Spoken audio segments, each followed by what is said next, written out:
Johnson ഒപ്റ്റിക്കൽസിൽ തിങ്കൾ, ബുധൻ, വെള്ളി ദിവസങ്ങളിൽ രാവിലെ 10 മുതൽ ഉച്ചയ്ക്ക് 1 മണിവരെ കണ്ണു ഡോക്ടറുടെ സേവനം ലഭ്യമാണ്. എല്ലാ ബ്രാൻഡഡ് ഫ്രെയിമുകളും ഇവിടെ ലഭ്യമാണ്.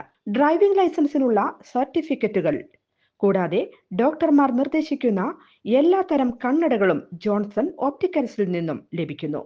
ജോൺസൺ കണ്ണട വ്യാപാരം, ഡിവൈൻ ആശുപത്രിക്ക് എതിർവശം, വടക്കാഞ്ചേരി. കേരളത്തിൽ നിയമസഭാ തെരഞ്ഞെടുപ്പ് ഏപ്രിൽ 2ാം വാരത്തോടെ ഒറ്റഘട്ടമായാകും തെരഞ്ഞെടുപ്പ് നടക്കുക.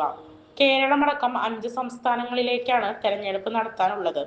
തെരഞ്ഞെടുപ്പിന്റെ പ്രാഥമിക മുന്നൊരുക്കങ്ങൾ തെരഞ്ഞെടുപ്പ് കമ്മീഷൻ വിലയിരുത്തി. മുഖ്യ തെരഞ്ഞെടുപ്പ് ഓഫീസർമാരുമായി കേന്ദ്ര ഡെപ്യൂട്ടി തെരഞ്ഞെടുപ്പ് കമ്മീഷൻ ചർച്ച നടത്തി. അടുത്ത മാസം കേന്ദ്ര തെരഞ്ഞെടുപ്പ് കമ്മീഷൻ സംഘം കേരളം സന്ദർശിക്കും. ഫെബ്രുവരി ആദ്യവാരമാകും മുഖ്യ തെരഞ്ഞെടുപ്പ് കമ്മീഷണർ ജ്ഞാനേഷ് കുമാറിന്റെ നേതൃത്വത്തിലുള്ള സംഘം സന്ദർശനം നടത്തുക. അതേസമയം നിയമസഭാ തെരഞ്ഞെടുപ്പിൽ 3ാം ഊഴം ഉറപ്പിക്കാൻ CPM തന്ത്രങ്ങൾ മെനഞ്ഞു തുടങ്ങി. MLA-മാർക്കും മന്ത്രിമാർക്കും നിശ്ചയിച്ച ടേം വ്യവസ്ഥയിൽ ഇളവ് നൽകാനാണ് നീക്കം. KK ശൈലജയും വീണ ജോർജും TP രാമകൃഷ്ണനും വീണ്ടും മത്സരിക്കും. മുഖ്യമന്ത്രി പിണറായി വിജയൻ ധർമ്മടത്ത് തന്നെ ജനവിധി തേടും. തെരഞ്ഞെടുപ്പ് ഒരുക്കങ്ങൾ ചർച്ച ചെയ്യാൻ CPM കേന്ദ്ര കമ്മിറ്റി യോഗം അടുത്ത ആഴ്ച തിരുവനന്തപുരത്ത് ചേരും.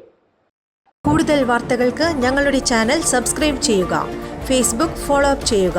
വാർത്തകൾ വേഗത്തിലറിയാൻ Anytime News.